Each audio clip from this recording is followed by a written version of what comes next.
तो हमने last episode में देख लिया था कि रियुएन और साकायानागी दोनों ने ही अपनी स्ट्रेटजीज बना ली थी कि वो कैसे इस टेस्ट को जीतने वाले हैं। वो दोनों ही अपने आप में काफी ज्यादा कॉन्फिडेंट थे कि वो सामने वाले को आसानी से हरा सकते हैं। उन दोनों को ही एक दूसरे के बारे में पता था कि वो अभी क्या कर रहे हैं, उनकी रियल इंटेंशंस क्या हैं। और लास्टली रियुएन बताता भी है कि उसे इस एग्जाम में फर्स्ट प्लेस पर एम नहीं करना है और उनकी क्लास का मेन गोल इस साल के लिए बस यही होगा कि वो किसी भी तरह से साकायानागी और उसकी क्लास को तहस नहस कर दें। तो फिर अब इसी के साथ शुरू करते हैं हमारा एपिसोड नंबर 9। थर्सडे का दिन स्टार्ट हो चुका था। 17 मोर पेयर्स और फाइनलाइज हो चुके थे, जिससे कि अब टोटल 73 पेयर्स बन चुके थे। और जैसे जैसे ये पेयर्स बढ़ते जा रहे थे, ये बिल्कुल भी अनएक्सपेक्टेड नहीं था। बट जो चीज आज के दिन स्पेशल थी वो ये थी कि क्लास 1D के 2 स्टूडेंट्स हैं अपने पार्टनर्स डिसाइड कर लिए हैं। और होरिकीटा ने यही चीज क्लास 1D के स्टूडेंट से भी पूछी, बट उन्होंने ऐसा प्रिटेंड किया कि उन्हें कुछ पता ही ना हो। और हो सकता है कि वो सच बोल रहे हों,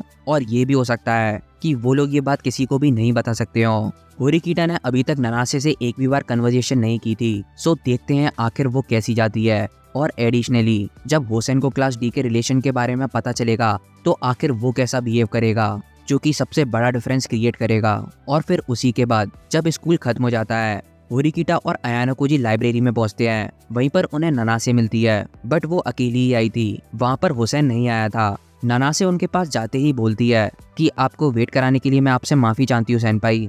और फिर इसी के बाद होरिकीटा उसे सीट ऑफर करती है और अपना इंट्रोडक्शन देती है कि मैं होरिकीटा सुजुने हूँ और तुम्हारा शुक्रिया कि तुमने हमारे साथ डिस्कशन करने के लिए टाइम निकाला।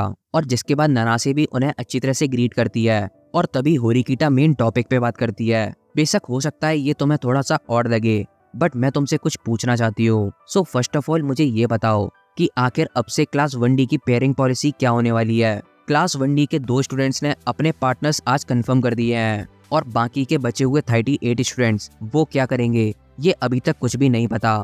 और आखिर तुम भी उन्हीं में से एक हो, है ना ननासे-सान। जिस पर ननासे बोलती है आप बिल्कुल सही हो, और मुझे लगा भी था कि आप इसके बारे में जरूर पूछोगी। आपने यही चीज आज सुबह काजीवारा-कुन से भी पूछी थी, है ना। लेकिन जिस पर होरिकीटा एक और क्वेश्चन पूछती है, आखिरकार वो तुम्हारी क्लास पर रूल कैसे कर रहा है, क्या वो इसलिए क्योंकि उसका काफी एग्रेसिव एटीट्यूड है। लेकिन इस पर ननासे कुछ भी रिएक्ट नहीं करती। वो बोलती है मैं आपसे माफी चाहती हूँ, बट मैं आपको इसकी कोई भी स्पेसिफिक डिटेल नहीं बता सकती, क्योंकि ये वो स्ट्रेटेजी है जिसे होसेन कुन ने इम्प्लीमेंट किया है, जिससे कि हमारी क्लास में यूनिटी आ पाए। ऑल्दो मुझे नहीं लगता कि उसकी स्ट्रेटेजी सही है या नहीं, लेकिन किसी भी आउटसाइडर को अपनी इंफॉर्मेशन लीक करना ये जरूर एक एक्ट ऑफ बिट्रेयल माना जाएगा। जिस बात को होरिकीटा समझ जाती है, और वो यही क्वेश्चन आगे ड्रैग नहीं करती है। वो उससे आगे बोलती है तो चलो अब काम की बात पर आते हैं। मैं तुमसे ये जानना चाहती हूँ कि क्या हमारी क्लास 1D के साथ कोलैबोरेट कर सकती है, जस्ट लाइक उन 2 स्टूडेंट्स के जैसे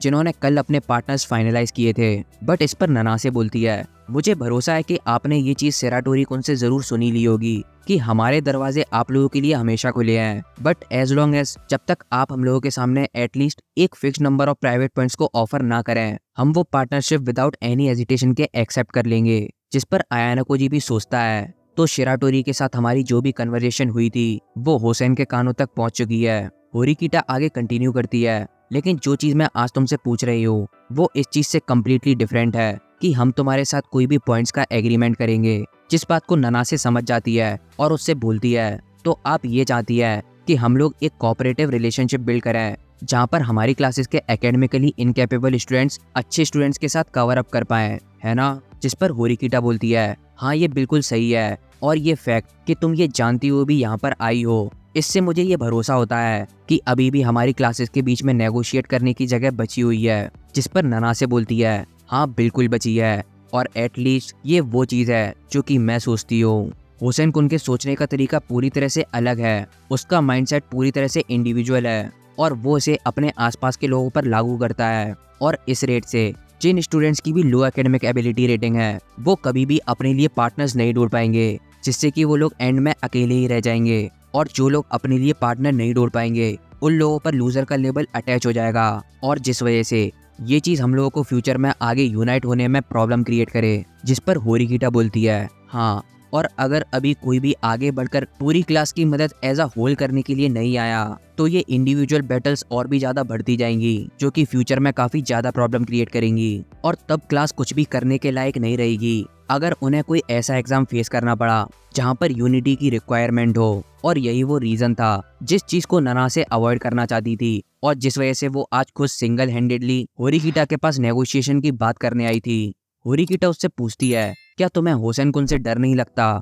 जिस पर नना से बोलती है, हाँ मुझे लगता है। और वो वैसे ही आयाना कोजी को देखती है, जिस पर आयाना कोजी सोचने लगता है कि इसकी आंखों में अभी वही लुक है जो कि मैंने अभी तक सिर्फ 2 बार देखा है। और मुझे अभी कल की बात याद आ रही है जब इसने बोला था कि मैं कभी भी वायलेंस के आगे नहीं झुकूंगी। और ऐसा नहीं है कि इसकी आइडेंटिटी कुछ ऐसी हो जिससे तुम्हें परेशान होना चाहिए, बट हो सकता है कि यही वो एक लौती इंसान हो जिसने पूरी क्लास 1D पर अपना सबसे अच्छा इंप्रेशन दिया हो। और फिर इसी के बाद होरिकिटा बोलती है, तो चलो मुझे एक और इन डेप्थ क्वेश्चन पूछने दो। सो ये बताओ, आखिर अभी तुम्हारी क्लास में वो कितने स्टूडेंट्स हैं जिन्हें पार्टनर ढूंढने में काफी प्रॉब्लम फेस करनी पड़ रही है? अगर तुम्हें कोई भी दिक्कत नहीं हो तो तुम मुझे इसका आंसर दे सकती हो। जिस पर ननासे बोलती है, लगभग 15 स्टूडेंट्स हैं जिन्हें खुद से पार्टनर ढूंढने में काफी ज्यादा प्रॉब्लम हो रही है। और इतने स्टूडेंट्स सुन के होरिकिटा को भी थोड़ा शॉक लगता है, बिकॉज उसने इतना बड़ा नंबर एक्सपेक्ट नहीं किया था। फिर वो ननासे से बोलती है, अगर तुम ये चीज अलाउ करो तो मैं तुम्हारी और तुम्हारे क्लास के लिए एक एग्रीमेंट पेश करना चाहती हूँ। और जिसके बाद वो ननासे के पूछने पर बताती है, मैं ये होप करती हूँ कि तुम और मैं मिलकर एक 15 सेट्स ऑफ पार्टनर के कॉम्बिनेशन को एक ही बार में इन्हें डिसाइड कर लेते हैं और इसमें एकेडमिक एबिलिटी रेटिंग का कोई भी लेना देना नहीं होगा। नेचुरली इस पूरे एग्रीमेंट में कोई भी प्राइवेट पॉइंट्स भी इन्वॉल्व नहीं होंगे। ये एक इक्वल कोलैबोरेटिव रिलेशनशिप रहेगा बेस्ड ऑन जिसे हेल्प चाहिए उसकी हेल्प की जाएगी। लेकिन इस पर ननासे बोलती है, अभी हमारी हालत ऐसी है कि हम ये एग्रीमेंट काफी इजीली बना सकते हैं, बट इसमें इस चीज की कोई भी गारंटी नहीं है कि हम होरिकिटा सेनपाई की क्लास के बच्चों को बचा पाएं जिनकी एकेडमिक एबिलिटी रेटिंग लगभग ई के बराबर है। क्योंकि मेजॉरिटी ऑफ द स्टूडेंट्स जो कि मेरी क्लास में है जिन्हें पार्टनर्स ढूंढने में काफी ज्यादा स्ट्रगल करना पड़ रहा है, उनकी एकेडमिक एबिलिटी रेटिंग सी और डी है। और उन स्टूडेंट्स के साथ पेयर अप करना जिनकी काफी लो एकेडमिक एबिलिटी रेटिंग है, वो लगभग वैसा ही है कि तुम एक्सपल्शन का काफी बड़ा रिस्क अपने सर पर उठा रहे हो। और सबसे इम्पोर्टेंट बात कि होसेन कुन कभी भी ये अलाउ नहीं करेंगे कि हम आप लोगों की मदद ऐसे ही फ्री में कर दें, और स्पेशली अभी तो बिल्कुल भी नहीं। जिस पर आयाना कोजी सोचने लगता है, अगर अभी की सिचुएशन को कंसीडर किया जाए जहां पर क्लास सी क्लास ए के साथ कम्पीट कर रही है विथ प्राइवेट पॉइंट्स, होसेन का आइडिया बिल्कुल भी बेकार नहीं है कि वो हाईएस्ट बिडर को ही क्लासमेट सेल करेगा। बट इतनी हाई प्राइस के साथ तुम्हारे पास ये रिस्क भी है कि तुम्हारी क्लास के काफी कम बच्चे ही पेयर अप कर पाएंगे। होरिकिटा आगे फिर से बोलती है, इवन दो मुझे लगता है कि ये चीज उसकी पूरी क्लास के लिए काफी ज्यादा बेनिफिशियल रहेगी, और मुझे नहीं लगता कि ऐसा करने में उसके लिए कोई भी डाउन साइड्स हो। जिस पर ननासे बोलती है, मैं काफी अच्छी तरह से समझ रही हूँ सेनपाई कि आप क्या बोलना चाहती हैं, बट मुझे अभी भी नहीं लगता कि होसेन कुन इस चीज पर कभी भी एग्री करेंगे। और फिर तभी आयाना कोजी बोलता है, तो अभी जिस चीज के लिए मैं सबसे ज्यादा श्योर हूँ वो ये है कि होसेन सिर्फ अपने लिए ही वो पॉइंट्स को कलेक्ट नहीं कर रहा है। और फिर वो होरिकिटा के पूछने पर बताता है, मुझे शुरुआत में ऐसा लगा था कि होसेन इतने ज्यादा नंबर ऑफ प्राइवेट पॉइंट्स सिर्फ पार्टनरशिप के लिए डिमांड कर रहा है क्योंकि वो चाहता है कि वो खुद के लिए ज्यादा से ज्यादा पॉइंट गैदर कर पाए। लेकिन अगर सच में यही केस होता तो वो काफी प्रोएक्टिवली अपने उन क्लासमेट्स की मदद करने की सोचता जिनकी काफी लो एकेडमिक एबिलिटी रेटिंग है, because in the most extreme scenario वो उन्हीं स्टूडेंट्स को रीच आउट करता और उनसे बोलता कि तुम अपने प्राइवेट पॉइंट्स मुझे दे दो और मैं तुम्हारी पार्टनर ढूंढने में मदद करूंगा। जिस पर होरिकिटा बोलती है, हाँ ये बिल्कुल सही है, और वैसे भी 3 months worth of private point उन्हें खो देना बिल्कुल भी आम बात नहीं है। और अगर मैं उस जगह पर होती तो मैं अपने आधे पॉइंट उसे दे देती और अपने आप को बचा लेती, क्योंकि ये करना ज्यादा अच्छा रहेगा इंस्टेड ऑफ गेटिंग फेल्ड, और जहाँ पर तुम्हें कोई भी प्राइवेट पॉइंट ना मिले। और तभी ननासे बोलती है, ये बिल्कुल वैसा ही है जैसा कि आयाना कोजी सेनपाई ने स्पेक्यूलेट किया। होसेन कुन को हमारे क्लासमेट्स के द्वारा बिल्कुल भी कंपनसेशन रिसीव नहीं हुआ है। और जिस पर आयाना कोजी सोचने लगता है कि वो पूरी तरह से अपनी क्लास को कंट्रोल कर रहा है और वहाँ पर रूल्स को इम्पोज कर रहा है, और जैसे ही कोई भी उन रूल्स को ब्रेक करता है वैसे ही हुसैन और उसको फॉलो करने वाले स्टूडेंट्स उन लोगों को पूरी तरह से तहस नहस कर देते हैं। और इसीलिए वो कभी भी इतनी हिम्मत नहीं करेंगे कि वो हुसैन के परमिशन के बिना ही अपने लिए पार्टनर ढूंढे, क्योंकि वो ऐसा कर ही नहीं पाएंगे। क्लास 1D का एक भी स्टूडेंट उस मीट एंड ग्रीट में नहीं दिखा था, बिकॉज उन्हें शुरुआत से ही पता था कि वो उनके लिए पूरी तरह से यूजलेस होने वाला है, और होरिकिटा भी इन रिटर्न कुछ भी नहीं मांग रही है। ये सिर्फ एक ऐसा प्रपोजल है जो कि पूरी तरह से म्यूचुअल कोऑपरेशन बिटवीन क्लासेस पर फोकस करता है। और compare to the second year students, first year students एक दूसरे के साथ बिल्कुल भी इमोशनली अटैच नहीं है, और ना ही वो एक दूसरे के बहुत ज्यादा अच्छे दोस्त बन चुके हैं। होरिकिटा ननासे से बोलती है, क्या तुम अपने इन्फ्लुएंस का यूज करके अपनी क्लास के कुछ एकेडमिकली कैपेबल स्टूडेंट्स को कन्विंस नहीं कर सकती हो? जिस पर ननासे बोलती है, मैंने ये चीज करने का काफी बार ट्राई किया, बट उन लोगों ने मेरी बात नहीं मानी, और ना ही वो कोई मदद करना चाहते हैं। जिस पर होरिकिटा बोलती है, तो लगता है प्राइवेट पॉइंट्स को देना ही पड़ेगा, ये एक एब्सोल्यूट रिक्वायरमेंट है। जिस पर आयानो जी उससे बोलता है, अगर हमें सिर्फ कुछ ही स्टूडेंट्स की जरूरत है, सो क्यों ना प्राइवेट पॉइंट्स का यूज करके ही एग्रीमेंट बना दिया जाए, क्योंकि अगर कम स्टूडेंट्स की ही जरूरत है तो उस हिसाब से कॉस्ट भी काफी कम हो जाएगी। लेकिन इसी पर होरिकिटा बोलती है, हाँ लेकिन एक ऐसा रिलेशनशिप जो कि प्राइवेट पॉइंट्स पर बेस्ड हो, वो आगे फ्यूचर में भी तभी मेंटेन हो पाएगा जब हम और ज्यादा प्राइवेट पॉइंट्स ऑफर करें। बट मैं एक ऐसा रिलेशनशिप बिल्ड करना चाहती हूँ जो कि इससे कहीं ज्यादा अच्छा हो। और फिर वो ननासे के पूछने पर अपनी बात को और अच्छी तरह से एक्सप्लेन करती है। वो उन लोगों से बोलती है कि अभी फर्स्ट ईयर स्टूडेंट्स और second year students completely different stakes पर हैं। फर्स्ट ईयर स्टूडेंट्स पर अभी काफी बड़ा एडवांटेज है,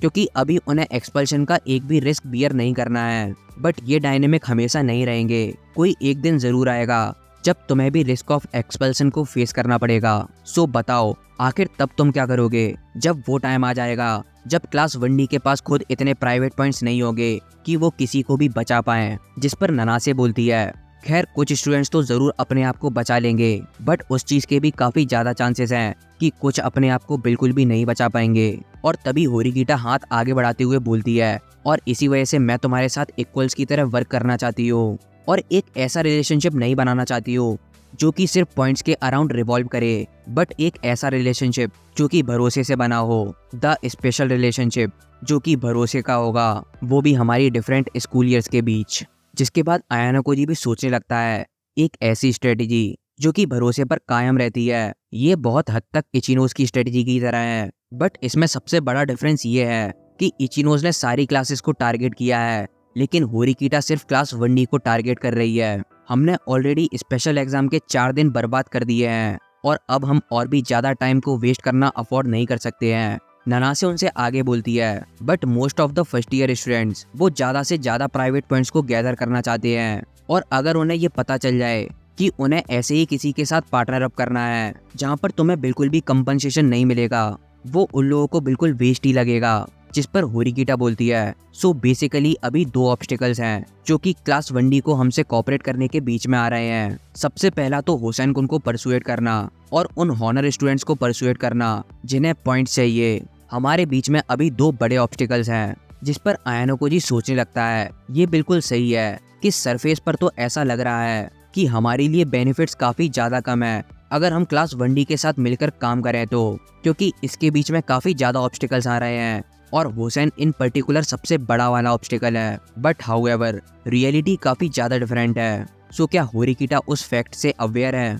और तभी होरिकिटा बोलती है, ननासे प्लीज मुझे हुसैन कुन से कुछ चीज डिस्कस करने दो, क्योंकि अगर हम अपने रिलेशनशिप को आगे भी बढ़ाना चाहते हैं तो उसका प्रेजेंट होना काफी ज्यादा जरूरी है। और तभी ननासे उठते हुए बोलती है, हाँ ये बिल्कुल सही है, तो चलो मैं उसे कॉल करती हूँ। और तभी होरिकिटा थोड़ा परेशान होते हुए बोलती है, जितना मैंने सोचा था हुसैन कुन का इन्फ्लुएंस कुछ ज्यादा ही है। और फिर वो उससे पूछती है कि अभी मैं क्लास 1D के साथ मिलकर काम करने की सोच रही हूँ, मैं अभी कोई गलती तो नहीं कर रही हूँ, बताओ। जिस पर आयानो जी बोलता है, एक ऐसा रिलेशनशिप बिल्ड करना जो कि फ्यूचर में भी तुम्हारे लिए काम आए, ये बिल्कुल भी बुरा आइडिया नहीं है। सकायानागी और रिवेन भी अभी यही कर रहे हैं, वो उन टैलेंटेड फर्स्ट ईयर स्टूडेंट्स को अपनी साइड कर रहे हैं बाय यूजिंग देयर रेपुटेशन और प्राइवेट पॉइंट्स। और इचिनोज के पास अभी बिल्कुल भी प्राइवेट पॉइंट्स नहीं है, बट फिर भी वो फर्स्ट ईयर्स के बीच अपना ट्रस्ट बिल्ड कर रही है कमजोर स्टूडेंट्स को बचाकर। और तुम्हारी स्ट्रेटेजी भी इचिनोज से कई हद तक सिमिलर है, बट तुम सिर्फ एक ही क्लास को टारगेट कर रही हो।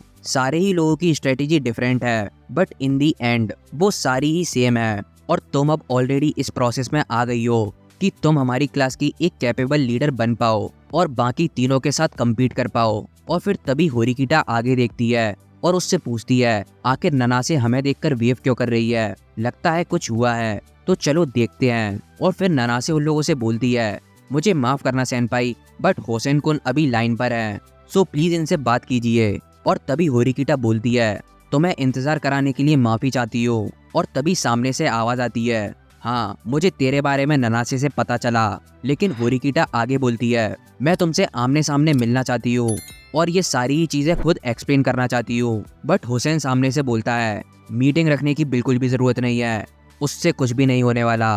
जिस पर होरिकिटा बोलती है, सो इससे तुम्हारा ये मतलब है कि तुम नेगोशिएट करने के लिए तैयार नहीं हो। एग्जैक्टली, मैं तो तुझसे फोन पर बात भी नहीं करना चाहता था, बट वो ननासे काफी ज्यादा जिद्दी है।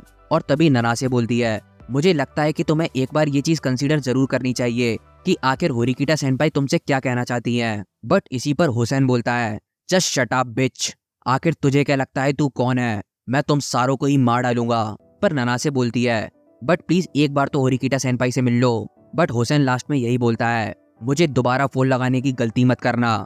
और यही बोलने के बाद वो फोन काट देता है। अब हुसैन को दोबारा फोन लगाने से भी कुछ नहीं होता, जिस वजह से ननासे उन लोगों से माफी मांगती है। जिस पर होरिकिटा उससे बोलती है, तुम अपना सर ऊपर कर सकती हो, और मुझे नहीं लगता कि उससे नेगोशिएट करना बिल्कुल भी इजी होगा, बिकॉज उसकी एक डिफरेंट पॉलिसी है। और मैं तुम्हारे लिए काफी ज्यादा ग्रेटफुल हूँ कि एटलीस्ट तुमने तो मेरी बात समझी और हमारी मदद करने के लिए तैयार हुई। सो चलो आज के लिए इतना ही छोड़ देते हैं, और हमें कोई प्लानिंग बनानी पड़ेगी जिससे हम हुसैन कुन के साथ डिस्कस कर पाएं। और मैं यही चाहूंगी कि इस वीकेंड तक हम ये सारी ही चीज़ों को रैप अप कर लें, क्योंकि अगर उससे ज़्यादा टाइम लगता है तो होरिकिटा को अपना फोकस दूसरी क्लास की तरफ शिफ्ट करना पड़ेगा। और तभी ननासे बोलती है, मुझे काफ़ी अच्छा लगा कि आपने अभी तक गिव अप नहीं किया है, लेकिन। और तभी होरिकिटा बोलती है, एटलीस्ट उसे ये बात तो पता चल गई कि आखिर मैं क्या करना चाहती हूँ, और अभी के लिए सिर्फ इतना ही काफ़ी होगा। और इसी के साथ अपना ये एपिसोड एंड हो जाता है। सो हाँ, मैं जानता हूँ स्टोरी थोड़ी स्लो चल रही है और कुछ लोगों को ये थोड़ी सी बोरिंग भी लग रही होगी, बट यकीन मानो बस थोड़े ही चैप्टर्स के बाद काफ़ी ज़्यादा मज़ा आने वाला है। सो अगर वीडियो पसंद आई हो तो लाइक कर देना, कमेंट कर देना और चैनल को ज़रूर सब्सक्राइब कर देना। तो फिर इसी के साथ इस वीडियो का एंड करते हैं और मिलते हैं अपने नेक्स्ट वीडियो में। तब तक के लिए bye bye, thank you so much.